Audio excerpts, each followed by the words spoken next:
नमस्कार दोस्तों, आज मैं आपको फाल्गुन चौथ व्रत में सुनी जाने वाली 5 कहानी सुनाने जा रही हूँ। प्रेम से बोली चौथ माता की जय हो, गणेश भगवान की जय हो।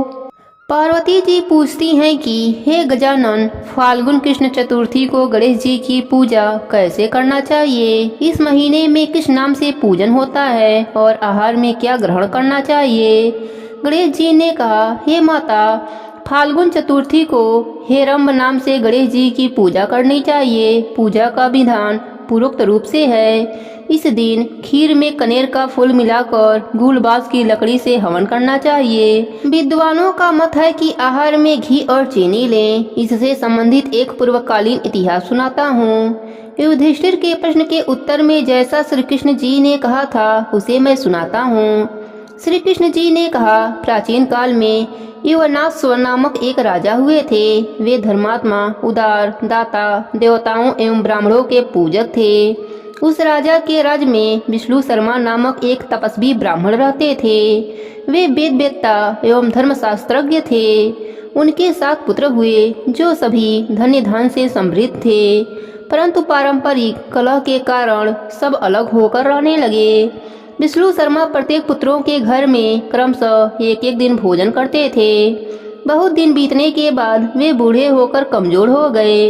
वृद्ध होने के कारण उनकी सभी बहुएं अनादर करने लगीं। वे तिरस्कृत होकर रोते रहते थे। एक समय की बात है कि विष्णु शर्मा गणेश चतुर्थी व्रत रहकर अपनी बड़ी बहू के घर में गए। उस ब्राह्मण ने कहा, हे बहू रानी, आज मैं गणेश जी का व्रत हूँ, तुम पूजन सामग्री जुटा दो। गणेश जी प्रसन्न होकर प्रचुर धन देंगे। अपने ससुर की बात सुन बहू कर्कश स्वर में बोली, हे दादाजी, मुझे घर के कामों से ही फुर्सत नहीं है, फिर इन झमेलों में पड़ने का कहाँ से समय होगा। हे ससुर जी, आप हमेशा ही कोई ना कोई नाटक रचते रहते हैं। आज गणेश जी का बहाना लेकर आ पहुँचे। मैं गणेश व्रत नहीं जानती हूँ और न तो गणेश जी को ही आप यहाँ से खिसकिए। इस प्रकार बहू की झिड़की सुनकर वह 6 बहुओं के घर बारी बारी से गया, परंतु सभी बहुओं ने वैसा ही बात कही। सभी जगहों से अपमानित होकर वह किसलाए ब्राह्मण बहुत ही दुखी हुआ। इसके बाद वह सबसे छोटी बहू के घर जाकर बैठ गया। छोटी बहू बहुत ही धनहीन थी। वह संकोच में पड़कर कहने लगी। ब्राह्मण ने कहा कि अरे बहू रानी, अब मैं कहाँ जाऊँ? 6 बहुओं ने फटकार दिया, तुम्हारे घर तो व्रत सामग्री एकत्रित करने का कोई साधन नहीं दिख रहा है। मैं स्वयं बहुत वृद्ध हूँ। हे कल्याणी बहू, मैं बार बार सोचता हूँ कि इस व्रत से सिद्धि मिलेगी और सभी कष्टों का अंत होगा। अपने ससुर की बात सुनकर छोटी बहू कहने लगी, हे दादाजी, आप इतने दुखी क्यों हो रहे हैं? आप अपनी इच्छा के अनुसार व्रत कीजिए। मैं भी आपके साथ संकट नाशन व्रत करूंगी। इससे हमारे दुखों का निवारण होगा। इतना कहकर छोटी बहू घर से बाहर जाकर भिक्षा मांगकर लाई। अपने और ससुर के लिए अलग अलग लड्डू बनाया। चंदन, फूल, अक्षत, फल, धूप, दीप, नैवेद्य और तांबूल उसने अलग अलग करके ससुर के साथ पूजन किया। पूजन करने के पश्चात उसने ससुर को सम्मान पूर्वक भोजन कराया। भोजन के अभाव में स्वयं कुछ भी न खाकर निराहार रही। हे देवी, अर्धरात्रि के बाद उसके ससुर विष्णु शर्मा को कई दस्त होने लगे, जिससे उसके दोनों पैर पर छींटे पड़ गए। उसने ससुर के पैर धुलवाकर शरीर पोछे। वह शोक करने लगी कि मुझ हतभाग्नि के कारण आपकी ऐसी दशा क्यों हुई है। हे दादाजी, रात को अब मैं कहाँ जाऊँ? मुझे आप कोई उपाय बतलाइए। रात भर विलाप करते रहने के कारण अनजान में ही उसका जागरण भी हो गया और फिर सुबह हुई। छोटी बहू क्या देखती है कि उसके घर में हीरा, मोती और मणियों का ढेर पड़ा है, जिससे घर प्रकाशित हो रहा था। अब उसके ससुर का कई दस्त भी बंद हो चुका था। आश्चर्य में पड़कर बहू अपने ससुर से पूछने लगी, यह क्या बात है? यह संपत्ति किसकी है? अरे इतना मणि मूंगा आज मेरे घर कहाँ से आ गए? हे दादाजी, क्या कोई हम लोगों को चोरी में फंसाने के उद्देश्य से तो घर में नहीं डाल गया है? पतोहू की बात सुनकर ब्राह्मण कहने लगा कि हे कल्याणी, यह सब तुम्हारी श्रद्धा का फल है। तुम्हारी भक्ति से गणेश जी तुम पर प्रसन्न हो गए हैं। इस व्रत के प्रभाव से ही गणेश जी ने तुम्हें इतनी संपत्ति दी है। बहू कहने लगे कि हे दादाजी, आप धन्य हैं, गणेश जी धन्य हैं। आपकी कृपा से ही गणेश जी प्रसन्न हुए हैं। मेरी दरिद्रता दूर हुई, घर में अतुल संपत्ति आई और आपकी कृपा से मैं धन्य हुई। इस प्रकार वह ससुर से बार बार कहने लगी। अब छोटी बहू के घर में अपार संपत्ति देखकर अन्य सभी बहुओं के क्रोध की सीमा न रही। उन्होंने कहा कि बूढ़े ने अपने संपूर्ण संचित धन को दे डाला है। बहुओं के पारस्परिक कलह को देखकर विष्णु शर्मा डर कर कहने लगे कि इसमें मेरा कोई दोष नहीं है, केवल इस व्रत के प्रभाव से गणेश जी ने प्रसन्न होकर छोटी बहू को दिया है। गणेश जी ने कुबेर जैसी संपत्ति प्रदान की है। हे बहू, मैंने पहले तुम्हारे घर जाकर व्रत अनुष्ठान का अनुरोध किया था, परंतु तुम लोगों ने मुझे धुतकार दिया था। छोटी बहू ने भिक्षा मांगकर पूजन सामग्री जुटाई। इसके करने से गणेश जी ने प्रसन्न होकर संपत्ति प्रदान की है। गणेश जी कहते हैं कि हे गिरिराज कुमारी, उस ब्राह्मण के 6 पुत्र दरिद्र, रोगी और दुखी हो गए। केवल छोटा पुत्र ही इंद्र के समान भाग्यशाली बन बैठा। वे 6 आपस में होड़ करते हुए फाल्गुन कृष्ण गणेश चतुर्थी व्रत करने लगे। इस व्रत के करने से वे सब भी क्रमशः धनवान बनते गए। इसी प्रकार दूसरे लोग भी जो इस व्रत को करेंगे, उनका घर भी धन्य धन से भरा पूरा रहेगा। श्री कृष्ण जी कहते हैं कि हे पुरुषोत्तम युधिष्ठिर, गणेश चतुर्थी व्रत के प्रभाव से राज्य की कामना करने वाले को राज्य की प्राप्ति होती है। इसलिए हे राजन, आप अभी इस व्रत को शीघ्र ही कीजिए। फलस्वरूप आप कष्टों से छूटकर राज्य का सुखोभोग करने लगेंगे। श्री कृष्ण जी के मुख से इस कथा को सुनकर युधिष्ठिर बहुत प्रसन्न हुए और व्रत करके गणेश जी की कृपा से अखंड राज्य के अधिकारी हुए। हे गणेश जी महाराज, जैसे आपने छोटी बहू पर अपनी कृपा करी, वैसे ही अपने सभी भक्तों पर अपनी कृपा बनाए रखना। प्रेम से बोले गणेश भगवान की जय हो। एक नगर में एक बुढ़िया माई रहती थी। वह अपने बेटे की सलामती के लिए 12 महीनों की चौथ का व्रत करती थी। हर चौथ को पंसारी से थोड़ा सा गुड़ और घी लाकर 4 लड्डू बनाती, एक बेटे को देती, एक से पूजा करती, एक हथकार के लिए निकालती और एक चाँद उगने पर खुद खा लेती थी। एक बार उनका बेटा ताई से मिलने गया। ताई ने भादुड़ी चौथ का व्रत रखा था। ताई से पूछा, माँ तो 12 चौथ करती है। ताई बोली, तेरी माँ तेरी कमाई से तरमाल खाने के लिए 12 चौथ करती है। तू परदेश जाए तो वह एक भी चौथ न करे। लड़के को लगा ताई सच कह रही हैं। घर आकर माँ से कहा, मैं परदेश जा रहा हूँ, यहाँ तू मेरी कमाई खाने पीने में उड़ा देती है। माँ ने समझाकर रोकना चाहा, पर बेटा नहीं माना। माँ ने उसे साथ ले जाने के लिए चौथ माता की आंखें दिए और कहा, मुसीबत में यह आंखें तेरी मदद करेंगे। वह आंखें लेकर रवाना हो गया। घूमते हुए एक नगर में पहुँचा। उसने देखा एक बुढ़िया माई रो रही हैं और पुआ बना रही हैं। उसने कारण पूछा तो बुढ़िया माई ने कहा, बेटा, इस नगर की पहाड़ी पर एक दैत्य रहता है। पहले वह नगर में आकर कई लोगों को खाने के लिए मार देता था। इसलिए यहाँ का राजा उसे खाने के लिए हर घर का एक आदमी उसके पास भेजता है। और आज मेरे बेटे की बारी है, इसलिए रो रही हूँ और उसी के लिए पुआ बना रही हूँ। वह बोला, तू पुए मुझे खिला दे, तेरे बेटे की जगह मैं चला जाता हूँ। बुढ़िया माई ने खीर पुए उसे खिला दिए। खा पीकर वह सो गया। रात को राजा के सैनिक आए तो बुढ़िया माई ने उसे भेज दिया। दैत्य के सामने पहुँचने पर उसने चौथ माता की आंखें दैत्य की तरफ फेंक कर कहा, हे चौथ माता, यदि मेरी माँ मेरी सलामती के लिए व्रत करती हैं तो दैत्य का सिर कटकर गिर जाए। तुरंत दैत्य का सिर कट गया। लड़का वापस आ गया। राजा ने उसे उपहार देकर विदा किया। चलते हुए एक दूसरे राजा के नगर में पहुँचा। इस राज्य में आंवला तभी पकता था जब एक इंसान की बलि दी जाती थी। सिपाहियों ने उसे पकड़कर आंवे में चुन दिया। लड़के ने आंखें आंवे में डाले और कहा, हे चौथ माता, यदि मेरी माँ मेरे लिए व्रत करती है तो आंवा मेरे बलि के बिना ही झट से पक जाए। आंवा तुरंत पक गया। आंवे में से मिट्टी की जगह सोने चांदी के बर्तन निकले। अंदर से लड़का बोला, बर्तन धीरे धीरे निकालना, मुझे लग जाएगी। राजा ने उसे निकलवाया और पूछा, इस आंवे से तुम बच कैसे गए? लड़के ने बताया कि उसकी माँ चौथ माता का व्रत करती हैं, व्रत के कारण ही वह बच पाया है। राजा को विश्वास नहीं हुआ। उसने एक चांदी की सुराही मंगवाई और कहा कि सुराही की नली से निकलकर दिखाओ, तभी मुझे विश्वास होगा। लड़के ने चौथ माता को याद करके आंखें सुराही में डाले और कहा, मैं भौरा बनूं, सुराही से निकलूं। लड़का भौरा बनकर सुराही से निकल गया। राजा खुश होकर राजकुमारी की शादी उसके साथ करवा दी और सभी लोगों को चौथ माता का व्रत करने को कहा। उसे माँ की याद आई। उसने राजा के पास जाकर खुद के नगर जाने की इच्छा जाहिर की। राजा ने रथ, घोड़ा, हाथी और खूब सारा दान दहेज देकर उसे विदा किया। चौथ के दिन अपने नगर पहुंचा। वह अकेला पंसारी के यहाँ माँ का इंतजार करने लगा। सोचा, चौथ का दिन है तो माँ यहाँ जरूर आएंगी। थोड़ी देर बाद लकड़ी टेकती हुई माँ आती दिखी। उसकी माँ की आंखों में जाले आने के कारण दिखना कम हो गया था। लड़के ने जानबूझकर अपना पैर लकड़ी में लगा दिया। कहने लगा, बलरे पूत काटी, मेरे पैर में लगा दी। माँ ने उसे नहीं पहचाना। कहने लगी, भैया मुझे चाहे कितने भी गाली निकालो पर मेरे बेटे को कुछ मत कहना। बेटा माँ के चरणों में गिर पड़ा। कहा, माँ मैं तेरा ही बेटा हूँ, मुझे माफ कर दो। माँ ने उसे गले से लगा लिया।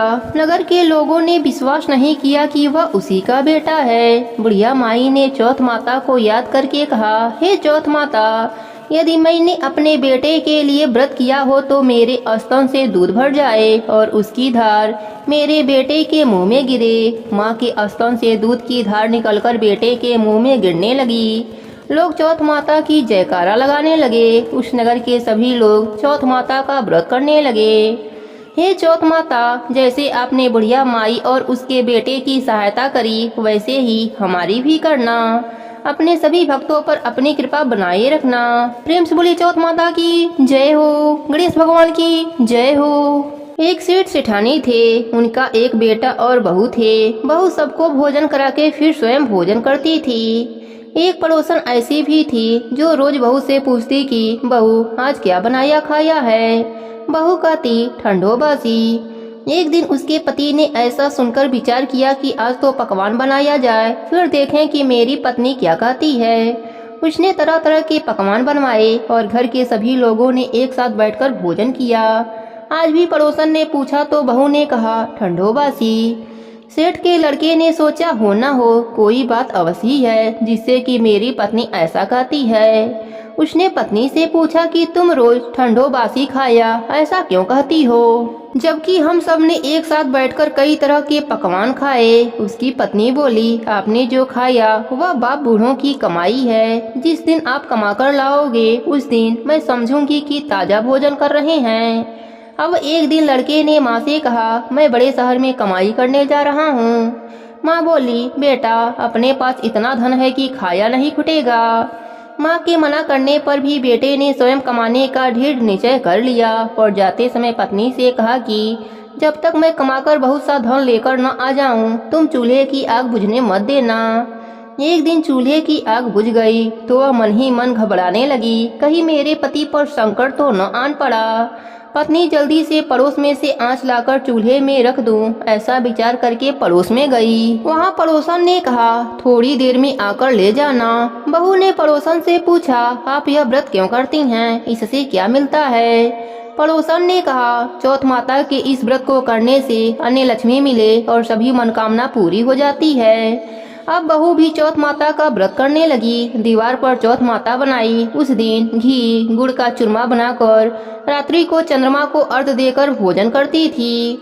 ऐसा करते करते बहुत दिन हो गए। चौथ माता ने उस बहू के पति को सपना दिया कि साहूकार का बेटा तू जागे कि सोवे, तेरी पत्नी बहुत याद कर रही है, घर जाकर उसकी चिंता मिटा। तू दुकान खोलकर कक्कू केसर का पलगा बना के बैठ जाना, आज तेरा हिसाब किताब चुकता हो जाएगा।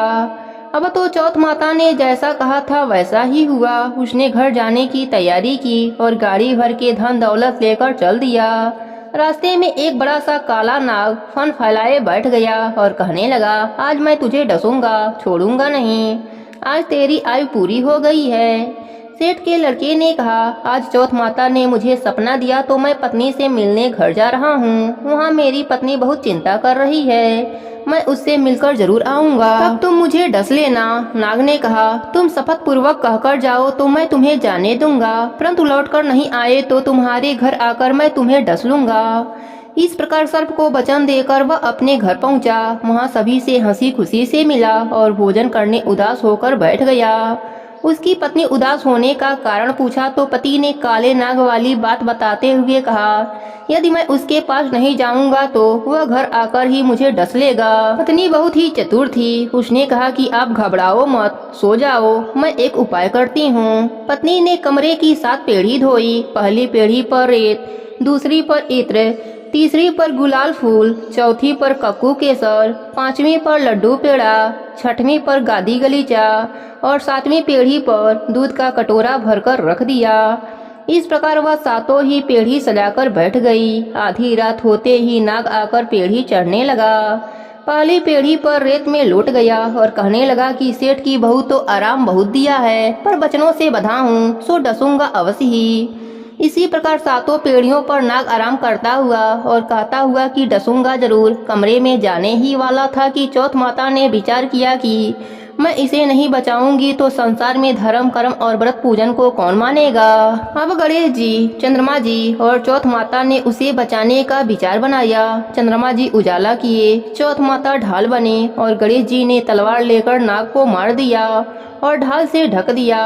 अब बहू भी थकी हारी सो गई। दिन उगा तो लोग बेटे से मिलने आए, परंतु बेटा बहू तो उठे ही न थे। बहुत देर हो गई तो माँ उन्हें उठाने गई। माँ ने 7 पेढ़ियों पर जो कुछ देखा तो बहुत घबराई और बेटा बहू को आवाज लगाने लगी। बेटा बहू उठे तो देखा कि एक ढाल तलवार वहीं पड़ी है।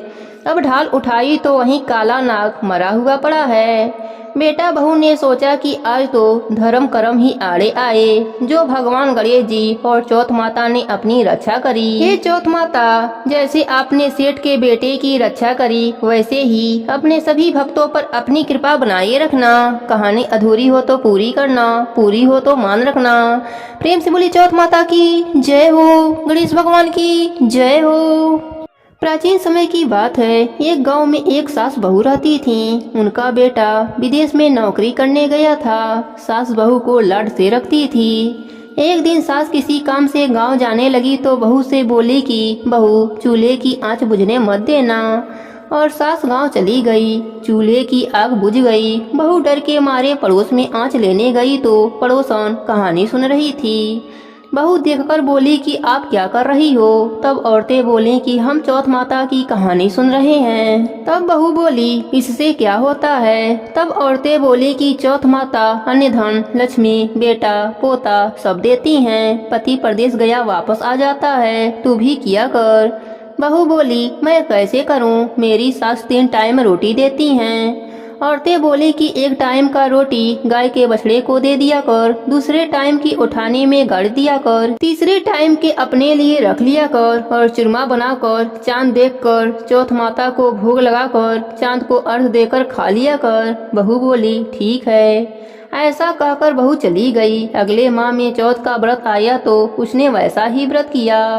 चौथ माता ने सोचा, अगर सतयुग में परिणाम नहीं देंगे तो कलयुग में मुझे कौन मानेगा। चौथ माता सपने में पति से बोली कि घर जा, तुझे सब याद करते हैं। वह एक सेठ के यहाँ मुनीम का काम करता था तो बोला कि लेने वाले लेने आएंगे, देने वाले देने, तो मैं कैसे जाऊँ।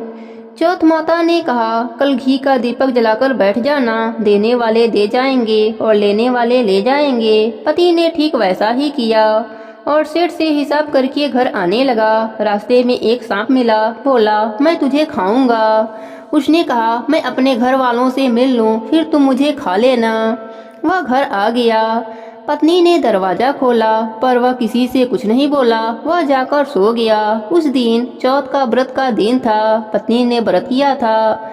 वह जौ देख रही थी। वहीं पटरे पर चौथ, आंखें, चूरमा, दीपक सब रखा था। वह सांप घर में आ गया और उस लड़के के कमरे में चला गया। चौथ माता ने सोचा, यह सांप इसको खा जाएगा, कुछ करना चाहिए। तब दीपक ढाल बन गया, आंखों का तलवार बन गया और सांप को काट कर ढाल से ढक दिया। पति यह सब देख रहा था। सांप के मर जाने के बाद पत्नी से बोला। तब पत्नी बोली, आप तो मुझसे बोले ही नहीं। तब पति बोला, क्या बोलता, यह देख, मेरा काल मेरे साथ आया था, वह मर गया। फिर दोनों ने आपस में खूब बातें की। सुबह उठा तो माँ से बोला कि माँ, मेरे जाने के बाद कुछ धर्म कर्म करती थी। माँ बोली, नहीं बेटा, तू था तो मंदिर चली जाती थी, पर तेरे जाने के बाद तो कुछ भी नहीं किया। फिर उसने कहा, बहू से पूछो। माँ बोली, यह क्या करेगी, इसको तो मैं 3 समय खाना देती थी। बहू ने कहा, मैं करती थी। सास बोली, क्या करती थी। बहू बोली, मैं चौथ का व्रत करती थी। सास ने कहा, क्या सबूत है। वह बोली कि बछड़े से पूछ लो। बछड़ा ने मुंह खोला तो मुंह में से हीरे मोती झड़ने लगे। फिर बहू बोली, उठानी में देख लो। उठानी को खोद कर देखा गया तो रोटी की जगह सोने चांदी के ढेर मिले। तीसरे बनिए से पूछ लो। बनिया की बात भी सही निकली। सास बोली, क्या चौथ माता ऐसी हैं। बहू बोली, हाँ, चौथ माता सबका भला करती हैं, सुख सौभाग्य देती हैं, सबकी रक्षा करती हैं। हे चौथ माता, जिस प्रकार आपने बहू पर अपनी कृपा करी, वैसे ही सब भक्तों पर अपनी कृपा बनाए रखना। प्रेम से बोली चौथ माता की जय हो, गणेश भगवान की जय हो। अब सुनते हैं गणेश भगवान की कहानी। प्रेम से बोली गणेश भगवान की जय हो। एक समय की बात है, एक गांव में एक मालिन रहती थी। उसके पति का स्वर्गवास हो चुका था। उसका एक 4 साल का पुत्र था। उसकी सास कठोर हृदय की स्त्री थी। वह बहू को बहुत तकलीफ देती थी। एक दिन सास बहू और पोते को घर से निकाल दिया। वह दोनों रोते हुए चलते चलते एक जंगल में पहुंच गए। वहां एक बड़े पेड़ के नीचे बैठ गए। वहां से थोड़ी दूर पर एक गणेश जी का मंदिर था। बहुत लोग गणेश भगवान के दर्शन करने आते थे। दर्शन करके गणेश भगवान को प्रसाद चढ़ाते थे। फिर वह प्रसाद सबको बांट देते थे। इस प्रसाद से माँ बेटे का गुजारा होने लगा। दोनों माँ बेटे गणेश भगवान की पूजा पाठ में लग गए। एक दिन उन्होंने सोचा, क्यों ना हम भी जंगल से फूल लाकर बेचें। वह रोज जंगल से फूल लाकर उसकी माला बनाकर बेचने लगे। साथ में पूजा की सामग्री और प्रसाद भी बेचने लगे। इससे उनको आमदनी होने लगी। गणेश भगवान की कृपा से आमदनी बढ़ने लगी। जल्दी ही उन्होंने एक मकान और एक दुकान बना लिया। एक दिन उसी नगर की राजा की बेटी मंदिर में पूजा करने आई। मालिन के बेटे को देखकर राजकुमारी उस पर मोहित हो गई और उससे विवाह करने की सोचने लगी। उसने अपने भाभी से अपने मन की बात कही। भाभी अनुभवी थी। उसने कहा, यह तो मालिन का बेटा है और तुम एक राजा की बेटी हो। यदि तुमने उससे विवाह किया तो तुम्हारी बहुत बेइज्जती होगी। पर राजकुमारी अपने बात पर अड़ी रही। उसने कहा, मैं तो प्रतिज्ञा कर लिया है कि उसी से विवाह करूंगी। भाभी महल जाकर सारी बात राजा को बताया। राजा ने मना नहीं किया और विवाह के लिए तैयार हो गए। उन्होंने बड़ी धूमधाम से बेटी का विवाह मालिन के बेटे के साथ करा दिया। मालिन ने सबसे पहले बेटे बहू को गणेश भगवान के मंदिर में ले जाकर पूजा पाठ करवाया और गणेश भगवान का आशीर्वाद दिलवाया। इसके बाद पूरे नगर में यह बात फैल गई कि गणेश भगवान की पूजा करने से सब दुख दूर हो जाते हैं। यह बात सुनते ही नगर के सभी लोग मंदिर में गणेश भगवान के दर्शन करने आने लगे। मालिन और उसके बेटे की बिक्री और बढ़ गई। उधर उसके सास के बुरे दिन आ गए। अन्नदाता उससे रूठ गए और वह भूखी मरने लगी। एक दिन वह रोती हुई उसी गणेश भगवान के मंदिर में आ पहुंची। वहां वह मालिन के बेटे से बोली, मैं भूखी हूँ, मुझे रोटी कपड़ा दे देना, इसके बदले मैं तुम्हारा सारा काम कर दूंगी। लड़के को दया आ गया और उसे वह काम पर रख लिया। उसने अपने दादी को नहीं पहचाना। जब मालिन घर आई तो वह अपने सास को पहचान लिया। सास से बोली, सासू माँ, आप यहाँ कैसे। सास ने पोते के तरफ इशारा करके बोली, मेरा इस सेठ के यहाँ नौकरी लग गई है। बहू बोली, यह आपका पोता है और यह घर भी आपका ही है, यह दुकान भी आपका ही है। आपने हमें घर से निकाला, तब गणेश भगवान ने हमारी रक्षा करी। बहू की बात सुनकर सास बोली, मेरी करनी मैंने भोग लिया। बहू बोली, सासू जी, अब आप हमारे यहाँ रहो और पोते का सुख देखो। सास गणेश भगवान की महिमा देखकर गणेश भगवान का जयकारा लगाने लगी। साथ ही बहू पोते के साथ मिलकर गणेश भगवान का नित्य नियम निभाने लगी। गणेश भगवान की कृपा से मालिन के घर में अन्न धन का भंडार भर गया। हे गणेश जी महाराज, जैसा सुख आपने मालिन को दिया वैसा ही सुख सबको देना, सब पर अपनी कृपा बनाए रखना। कहानी अधूरी हो तो पूरी करना, पूरी हो तो मान रखना। प्रेम से बोले गणेश भगवान की जय हो, भोलेनाथ की जय हो, पार्वती माता की जय हो।